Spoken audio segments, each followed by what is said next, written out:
Good afternoon, all, and thank you, Mr. Williams. Just before I go into my presentation this afternoon will be based on the launching or the introduction of the website that Dr. Wilkerson made reference to, where persons will be able to apply for permission for their events and make the process more efficient and timely. I just want to touch on an incident that occurred recently, and again, this follow on from what Dr. Wilkerson would have mentioned, that despite our tight entry protocols at the borders, something or someone may slip through unnoticed and cause havoc in the community in terms of COVID-19 spread. I just want to bring an incident that occurred to your attention to give an example of what Dr. Wilkerson was referring to.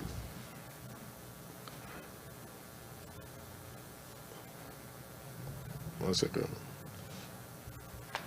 On Monday, the 7th of December, a cargo vessel was docked at the Deepwater Port. And as a public health measure, these vessels have been operating under condition that the crew remains on board and have no physical contact with persons on the dock. Just after 7 p.m. that evening, 2 of the ship's crew members were intercepted returning to the port in a vehicle being driven by a staff of the ship's local agent.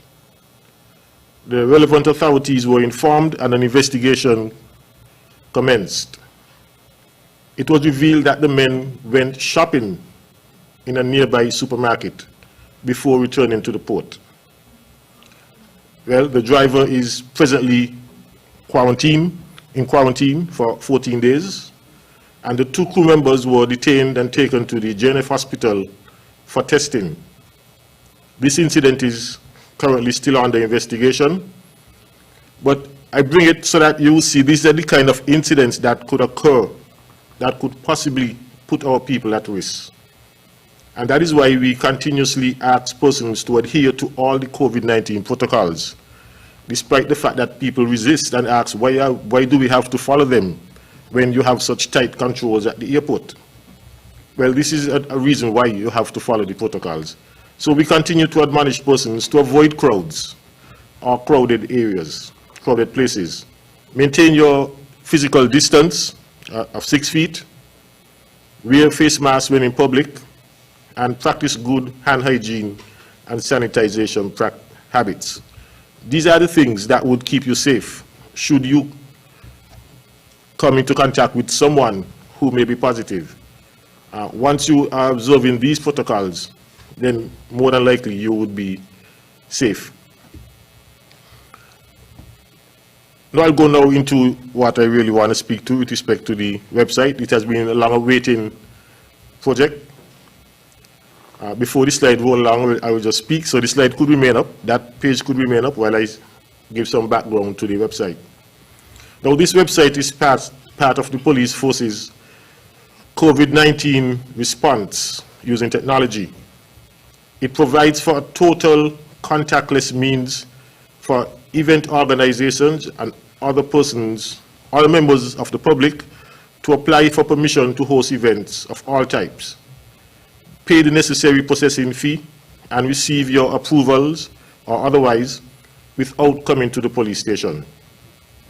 It also allows for police officers in the field using a custom-built scanning app on their smartphones to scan the QR code that will be sent to event organizers and retrieve all the details and conditions for approval for that particular event. Again, this eliminates the need for the police officers to have to ask persons to present their written paper permissions, and police could have a digital version of their permission through their mobile phones. The project was made possible through a partnership between the UNDP, through its Carib Secure project in St. Kitts, the UK government, and the Ministry of National Security. All 3 entities shared the development costs of this application. Well, on behalf of the Commissioner of Police, we want to express our sincere gratitude to these agencies. I must also express a special thank you to two of our local service providers, Flow and Digicel, who both have graciously agreed to zero-rate the website and the mobile app. This means that customers of these companies can access the website on their mobile devices without affecting your data allotment. In other words, access to the website will be free. This is especially significant to our police officers in the field who will be able to scan the QR codes or otherwise access the database to see what events have permission and the condition of these permissions at no cost to them. The online application also makes provision for members of the public to apply for and receive curfew exemptions should that ever becomes necessary again. We hope not. This new online event permission system will significantly improve the efficiency of the Office of Commissioner of Police in processing and responding to applications to host events. Events organizers are required to submit their applications at least 15 days prior to the event, and you should get a response one way or the other to your application within 3 to 4 working days. This will apply to applicants both on Syncits and on Nevis. You just need to select the appropriate island on the application form when submitting your application. Now, I will just do a brief run-through of how the website looks and feel.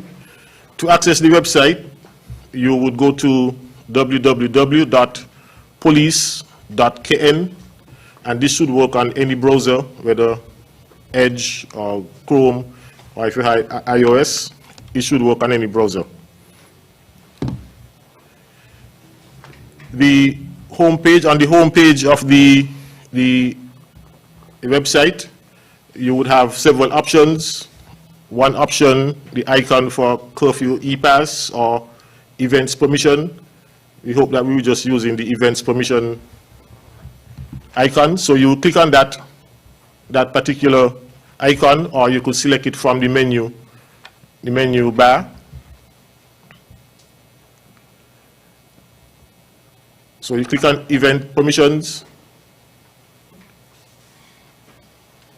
and that will take you to the first part of the form.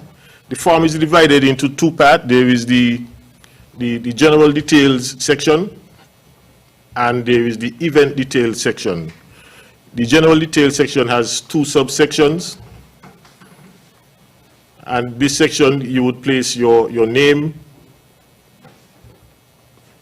your email address, and your email address is important because this is how you would receive communication from us. You will get your whatever instructions you need to get, as well as your approval. You will get it via this email address that you provide. You would also provide some details about you, your date of birth, for example, your telephone number. You have to upload a copy, a photo of your government-issued ID, either driver's license, voter's ID card, social security card, or the biodata page of your passport, and a photo of yourself. Now, you could take your photo with your cell phone and upload it, but we prefer that the background be a plain background. And we prefer also if you have someone take the photo for you rather than you taking it yourself as a selfie, and upload that photo to the website. You would save that portion of the application form. Go to the next slide. And then you would get the events details portion. So on this portion, you would enter details about the event. How many persons are you applying for? How many persons do you expect at that gathering? And we have that broken down into male, females, and children. You could give approximations. You do not have to give exact numbers. You indicate whether or not you have VIPs at your event. If the answer is yes, you would get additional fields to place the name of the VIPs and their positions. If you're inviting foreigners, for example, you have a FET or an event where you have overseas guests, overseas artists, you would indicate who these overseas artists are. That would be important for us to know. The expected number of vehicles, you would also indicate those. There are some events that are based on vehicles. For example, tailgate event last week, that was an event where persons come in their vehicles. So we would need to know the number of vehicles that you expect at your event. You would also need to indicate the type of security that you would have, whether private security or you require police security. You would indicate whether you have food and beverage, and indicate some details about the venue. There's a drop-down list of venue types, whether it's a play field, it's a stadium, it's an indoor function hall. Whatever the venue type is, you will select it from a drop-down list there. You indicate also the jurisdiction of the police station. Now, this is important for us because the website is divided into the policing district. So each police station would only see events within their area of responsibility. So, for example, the Bastille Police Station, officers in Bastille Police Station would only see events that are occurring in Bastille. So it makes it easy for them to know what is happening in their district. The Frigate Bay Police Station would only see events that are occurring in the Frigate Bay district. And right around the country, these police stations would only see events that are occurring in their district. So you would have to indicate which police station district your event would be held. And then you place the address, enter the address of the event. Now, this particular field, document upload, this is where you would upload your COVID-19 protocols compliance plan. Dr. Wilkerson would have made reference to it. How do you intend to comply with the COVID-19 protocols? Your security plan, your whatever you need to do, whatever you intend to do to comply with the COVID-19 protocols, you would upload that document on this particular page. Depending on the type of event, it's not all events you would see the tax clearance certificate field, but if it is a FET, certain types of events, you are required to upload a copy of your tax clearance certificate from Inland Revenue, and depends on the type of event that you select, that particular field would become visible.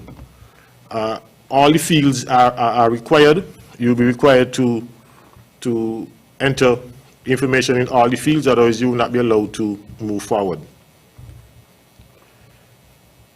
Now, once you would have completed the form, you would get a preview of the page. So all the details that you would have entered would be packaged together and presented so that you could review it and see if you need to make any changes.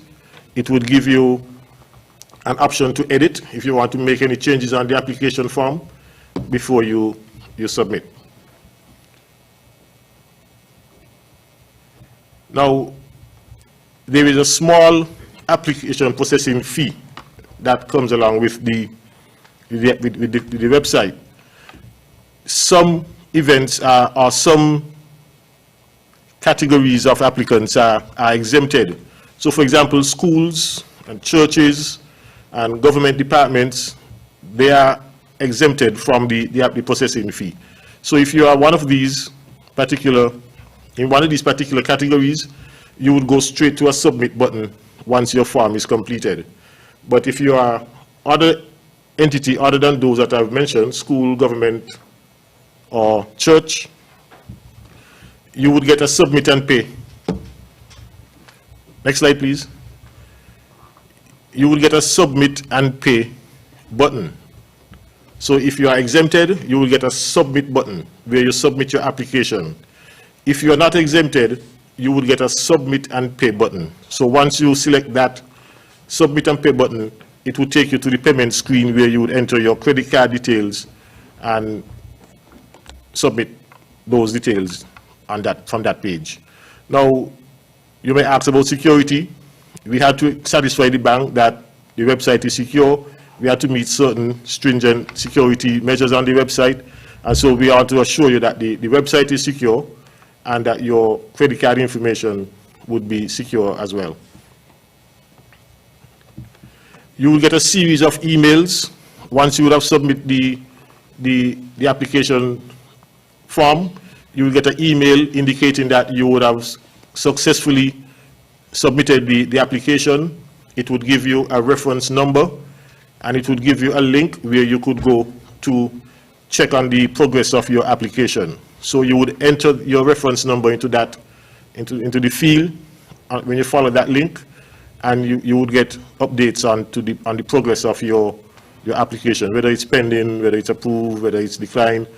Whatever the state is at, you would get updates once you enter your reference number in that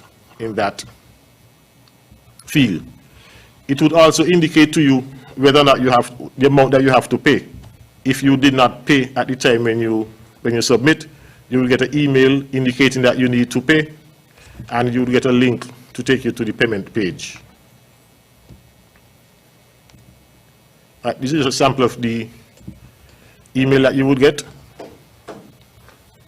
Okay.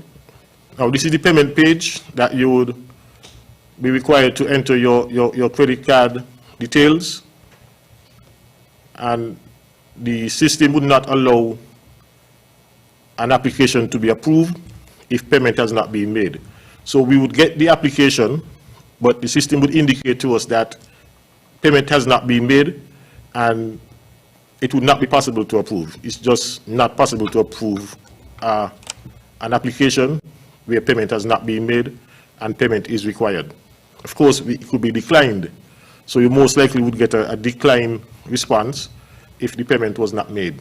So it's important that at the time of application that you pay the necessary processing fee to avoid any delay in getting your application approved once you qualify. Next slide. At the end of the process, you would get a confirmation page indicating whether or not the payment was successful, and basically a receipt of your payment with all the details of the transaction. If there's any query, you could always use this information, have on the reference number, the transaction number, the authorization number, all the necessary information to track your payment if there is any dispute that may arise. This is the page I spoke about where you could track the progress of your application. You would enter your reference number into the event status field. You click submit, and it will give you the status of your application and some details of your application. You could even download your application form if you need to make reference to it for any other reason. You could download the application form from this page. All right, well, we want to thank you. That brings us to the end of the presentation. Again, the website is www.police.kn, and effective immediately, you will be required to go to this website to make application for your events. Dr. Wilkerson would have outlined the guidelines that we will be guided by in terms of the number of persons that will be permitted at the various type of events, the period within which you must submit your application, and the other guidelines that he would have highlighted. We will seek to put that information on the website so that you have it readily at your fingertips, and we hope that persons would comply, and we ask for your fullest cooperation. Thank you.